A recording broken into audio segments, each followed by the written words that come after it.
Enough, enough already. In the Yemen, this evening, 50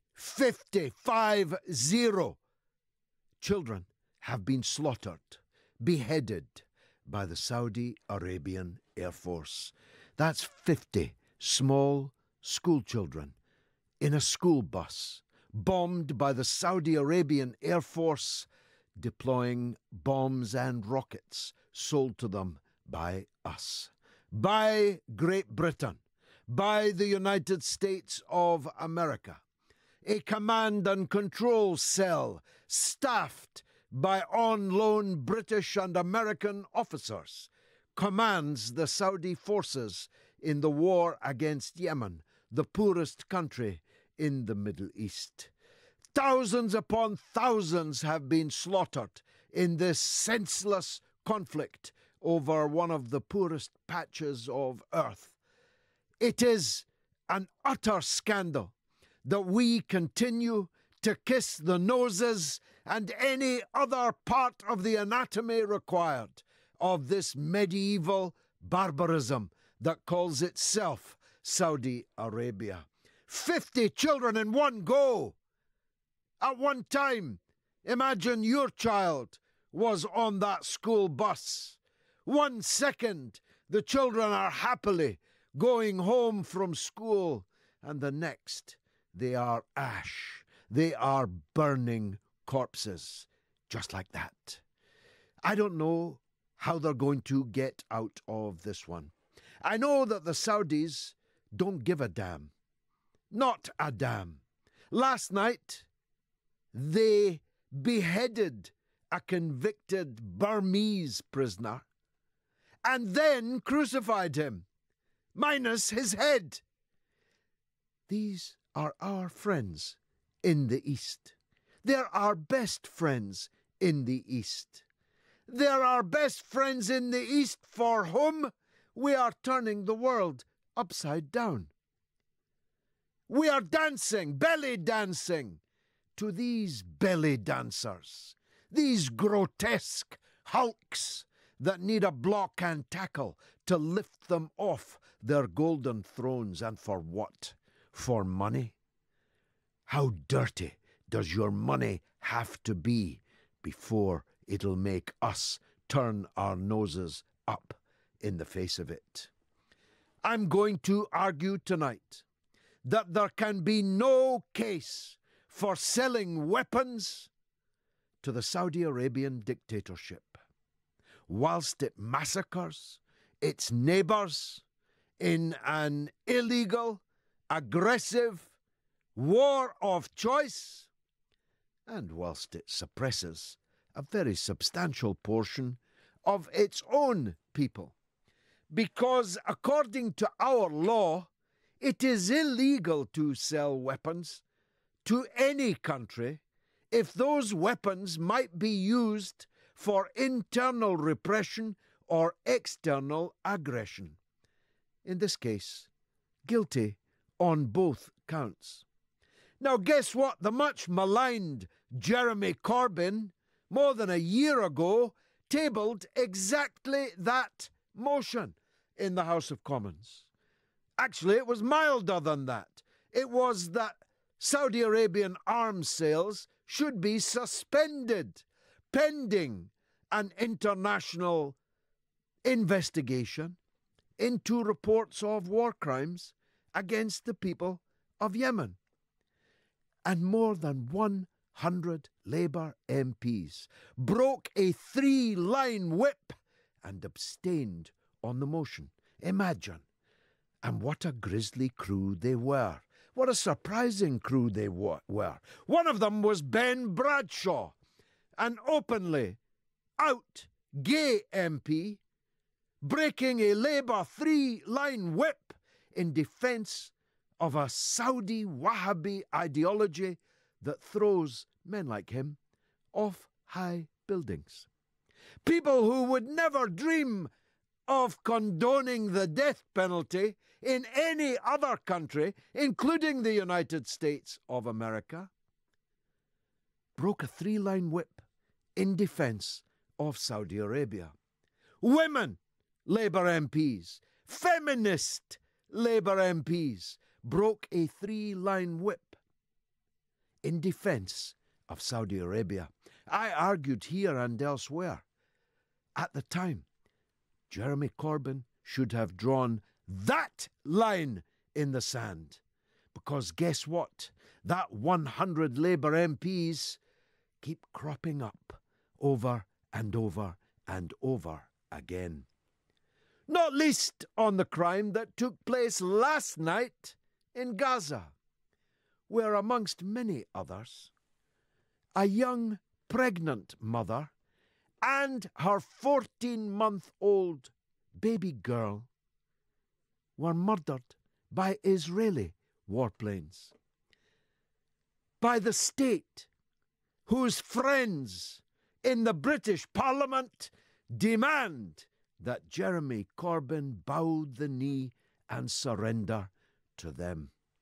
I told Corbyn to draw the line in the sand on the Saudi vote, and if he had, he wouldn't be in the trouble he's now in, with exactly the same members of Parliament. It's not that I can see into the future. It's not that I'm a clairvoyant. If I was, maybe I should do the football pools. It's that I know what's really going on. And I know for whom people are really working. I know from what they say, and I know from the way that they say it. And Jeremy Corbyn is even older than me, been in politics just as long as me. And I interviewed today a man called Mark Wadsworth, a black civil rights activist in Labour politics in Britain for more than 40 years. A comrade of Jeremy Corbyn's, who was thrown to the wolves, as so many have been. Comrade after comrade after comrade, thrown to the wolves, one by one by one, in the hope that the wolves will go away. But you can't keep a wolf happy until you're dead and in its belly. We'll be talking about all these issues tonight, and you can have your say. 0344 499 1000. And we're going to return to Boris Johnson. I am aghast, not at the Tommy Robinson type lumpen thugs that are lining up to support the old Etonian tuck shop toff Boris Johnson, because I knew that that would happen. But the liberals, the nice people who are lining up to my own face, telling me that they support Boris Johnson's comments. I hate burqas. I hate niqabs. I hate to see them. But it's none of my business. It's none of my business what Cass, my producer, wears, or what colour her hair is, or whether she covers up her hair, or whether she's wearing drawers. It's none of my business. It's none of anybody's business what a woman wears. Not least because this isn't about what they wear at all. After all, most of the people opining about burqas don't even know what a burqa is. Don't even know the difference between a burqa and a niqab. Don't know the difference between a burqa and a niqab and a hijab, which is merely a head square, as my old mother would have called it. And once you've banned the burqa, you'll ban the niqab. And once you've banned the burqa and the niqab, it won't be long before you're demanding that you ban the hijab. And then it won't be long before you say, what about these Jewish women in Stamford Hill? Their burqas are even more opaque than any burqa worn by any Muslim woman. There's not many of them, but there's not many women wearing burqas either. Most of the burqas that you'll see in Britain are being worn by Saudi Arabian tourists in London. Go to Harrods. You'll see hundreds of people in burqas. What are you going to do?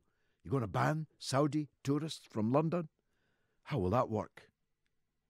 Are you going to insist that a Saudi woman coming to Britain for a holiday has to dress differently? Take off her scarf, take off her cloak, bare her face so you can look at it as you fleece her for another price of another ice cream cone or another ring of emeralds or diamonds from British stores. Think about the track that you are on. And once you ban them, what about the Sikhs? You going to ban turbans? You going to stop people covering their hair? Well, you'll need to ban Sikhs from wearing turbans. Now let me put my cards on the table. I love Sikhs. All of my life I've loved them. The first friend of colour I ever had was a Sikh, Charan Singh Athwal, and a beautiful person he was, and a beautiful man he was, with his black turban. I've never forgotten it, though it's 45 years since I set eyes upon him. I can still see him in my eyes when I see Sikh people being abused and repressed, either here or in Prime Minister Modi's India. The Sikh people are part of the land of the Punjab. The land of the Punjab is rising up this weekend, manifested in Trafalgar Square, and I'll be there, demanding the peaceful right of self-determination, demanding not an uprising, not an armed struggle, demanding a piece of paper on which they can put an X to determine their relationship to Mr. Modi's India, demanding an end to bigotry and discrimination and state violence against Sikh people. I stand with the Sikhs. I stand with Sikhs for justice. Where do you stand?